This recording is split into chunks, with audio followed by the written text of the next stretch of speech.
14 నుంచి 19 వరకు, అలాగే ఈ 10 నెలల కాలంలో మనకి స్పష్టంగా కళ్లకు కట్టినట్టుగా కనబడతాము. ఎందుకంటే ఎన్నికల్లో ఇచ్చినటువంటి హామీల్ని అమలు చేయలేక దారుణంగా పెరిగిపోతున్నటువంటి నిత్యావసర సరుకులు, విపరీతంగా రాష్ట్ర ప్రభుత్వం చేస్తున్నటువంటి అప్పులు, అలాగే విద్యుత్ ఛార్జీలు, రిజిస్ట్రేషన్ ఛార్జీలు మోత అయిపోయి రాష్ట్రంలో కొడబడినటువంటి శాంతి భద్రతల సమస్య, ఎక్కడ యథేచ్ఛగా అన్ని నియోజకవర్గాల్లో జరుగుతున్నటువంటి దోపిడీ, టీడీపీ కూటమి ప్రభుత్వం యొక్క దారుణాలు, వాటి నుంచి దృష్టి మరల్చడానికి ఏకైక ఎజెండా జగన్మోహన్ రెడ్డి గారి నామస్మరణం.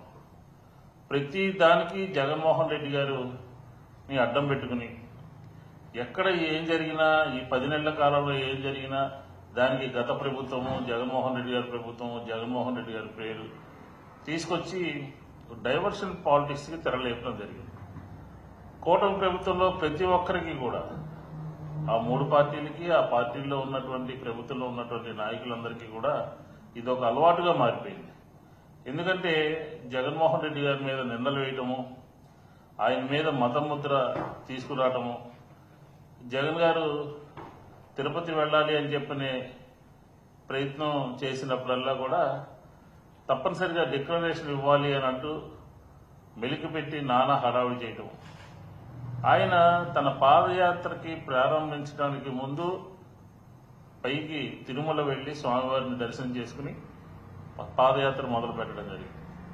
అలాగే పాదయాత్ర అయిపోయిన తర్వాత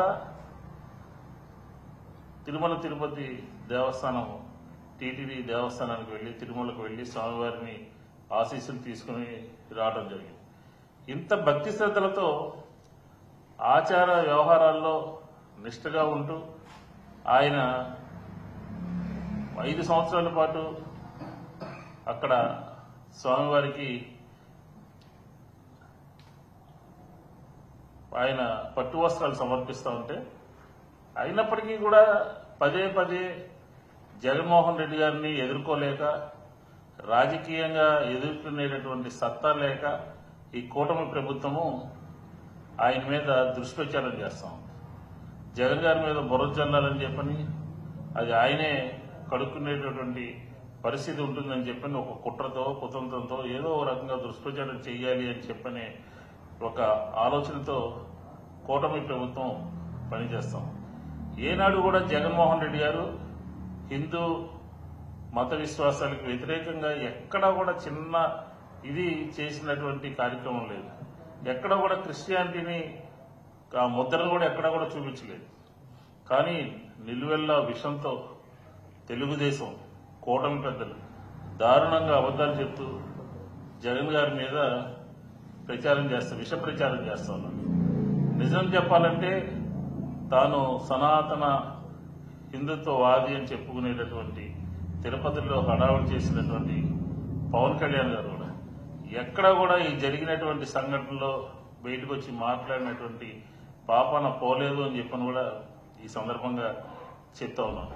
మనం ఒకసారి కొన్ని అంశాలని పరిశీలిస్తే ఎవరి ప్రభుత్వ హయాంలో ఏ కార్యక్రమాలు జరిగినాయి, ఏ కార్యక్రమాలు హిందువుల యొక్క మనోభావాలని గౌరవించబడ్డాయి అని చెప్పి మనం ఒకసారి పరిశీలిస్తే, తెలుగుదేశం ప్రభుత్వ హయాంలో కనకదుర్గమ్మ అమ్మవారి కొండ మీద తాంత్రిక పూజలు చేసి, అర్ధరాత్రి పూట సీసీ కెమెరాలు తీసేసి పూజలు చేసినటువంటి, తాంత్రిక పూజలు చేసినటువంటి పరిస్థితి మనకి తెలుగుదేశం ప్రభుత్వ హయాంలో కనబడుతుంది. అట్లాగే కృష్ణా పుష్కరాలప్పుడు విజయవాడలో గోదావరి పుష్కరాల్లో చనిపోయినట్టుగా అందరికీ తెలిసిందే. కృష్ణా పుష్కరాల్లో అక్కడ ఉన్నటువంటి గుడులు, దాదాపుగా 40 గుడుల్ని ఆంజనేయ స్వామి వారి విగ్రహంతో సహా మున్సిపల్ ట్రాక్టర్లో తీసుకెళ్లినటువంటి చరిత్ర గాని, నైజం గాని తెలుగుదేశం ప్రభుత్వంది అని చెప్పని మనం చెప్పాల్సినటువంటి అవసరం లేదు, ప్రజలందరికీ కూడా తెలుసు. ఆ గుళ్ళన్నింటినీ కూడా జగన్మోహన్ రెడ్డి గారు అధికారంలోకి వచ్చిన తర్వాత పునర్నిర్మాణం చేపట్టడం జరిగింది అని చెప్పి ఈ సందర్భంగా చెప్తా ఉన్నాం. అందాకెందుకు ఈ మధ్య కాలంలోనే కడప జిల్లాలో కాశీనారాయణ క్షేత్రం జగన్మోహన్ రెడ్డి గారి హయాంలో కేంద్ర ప్రభుత్వానికి ఉత్తరం రాసి దాన్ని పరిరక్షించాలని ఆ ఉన్నటువంటి ప్రాంతాన్ని డీనోటిఫై చేసి వాళ్ళకి ఇవ్వాలి అని చెప్పిన ఆయన ఉత్తరం రాస్తే ఈ ప్రభుత్వంలో, ఈ కూటమి ప్రభుత్వంలో దాన్ని కూలగొట్టడం జరిగింది. దాన్ని గోశాల కూలగొట్టడం జరిగింది. అక్కడ ఉన్నటువంటి కొన్ని కుల సంఘాలకు సంబంధించినటువంటి అన్నదాన సత్రాలని కూలగొట్టడం జరిగింది అని చెప్పి ఈ సందర్భంగా మనం చెప్పచ్చు. అలాగే లేటెస్ట్ గా జరిగినటువంటి సంఘటన తిరుపతిలో మాజీ టీటీడీ చైర్మన్ కరుణాకర్ రెడ్డి గారు ఆ గోశాల యొక్క పరిస్థితి ఫోటోలతో సహా ఆధారాలతో సహా అక్కడ చెబితే దాని మీద ఎదురుదాడి చేయటము, దాని మీద విచారణ చేయాలని డిమాండ్ చేసి దాన్ని పట్టించుకోకుండా ఉన్నటువంటి పరిస్థితి అయితే మనం చూస్తా ఉన్నాం. అలాగే తిరుమల తిరుపతి దేవస్థానంలో అనేక రకాలైనటువంటి సంఘటనలు జరుగుతూ ఉన్నాయి. అక్కడ ఒక పలావ్ పైకి పోవడం, ఎగ్ పలావ్ పైకి తీసుకెళ్లటము, అక్కడ ఒక అన్యమతస్థులు పైకి రావడము, అక్కడ మనం ఒక బెల్ట్ షాప్ ని పోలీసులు పట్టుకోవడము.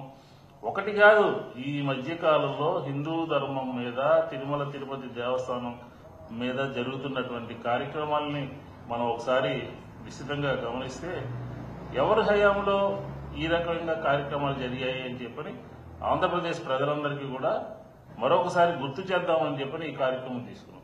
ఎందుకంటే ఈ రాష్ట్రంలో కులాలకు సంబంధించినటువంటి కులాలని రెచ్చగొట్టేటటువంటి కుట్రలు జరుగుతున్నాయని చెప్పిన జగన్మోహన్ రెడ్డి గారి మీద ఒక రకమైనటువంటి బుర్ర చల్లేటటువంటి కార్యక్రమాలు తీసుకున్నాం. మా హయాంలో రామతీర్థంలో అక్కడ ఉన్నటువంటి రాముల వారి తల పగలగొట్టింది ఎవరు? మీ ప్రభుత్వం వచ్చిన తర్వాత ఆ పగలగొట్టినటువంటి వ్యక్తికి 5 లక్షల రూపాయలు ముఖ్యమంత్రి సహాయ నిధి నుంచి మీరు చెక్ ఇచ్చినటువంటి పరిస్థితి మర్చిపోయామనుకుంటున్నారా? ప్రజలందరికీ తెలియదా? అలాగే మా హయాంలో అక్కడ అంతర్వేదిలో తేనెటీగల మూలంగా అక్కడ ఒక ఇన్సిడెంట్ జరిగితే రథం తగలబడితే ఇమ్మీడియట్ గా కొత్త రథాన్ని ఇమ్మీడియట్ గా తయారు చేసి దేవస్థానానికి అప్పచెప్పి స్వయంగా ఆనాటి ముఖ్యమంత్రి వైఎస్ జగన్మోహన్ రెడ్డి గారి సాంప్రదాయబద్ధంగా వెళ్లి అక్కడ వాళ్ళకి దాన్ని అందించినటువంటి పరిస్థితి మనం మర్చిపోలేదు ఇంకా ఆంధ్ర రాష్ట్ర ప్రజలకి. ఇలాంటివన్నీ జరుగుతూ ఉంటాయి. వాస్తవాలన్నీ ఈ రకంగా ఉంటాయి. వైఎస్ఆర్సీపీ హయాంలో ఎన్నో గుడులు కూల్చారని, మతాన్ని ముద్ర వేసేటటువంటి కార్యక్రమాన్ని జగన్మోహన్ రెడ్డి గారి మీద, వైఎస్ఆర్ కాంగ్రెస్ పార్టీ మీద ఈనాడు ఉన్నటువంటి కూటమి ప్రభుత్వం చేస్తుంది. నేను ఒకటి అడుగుతా ఉన్నాను.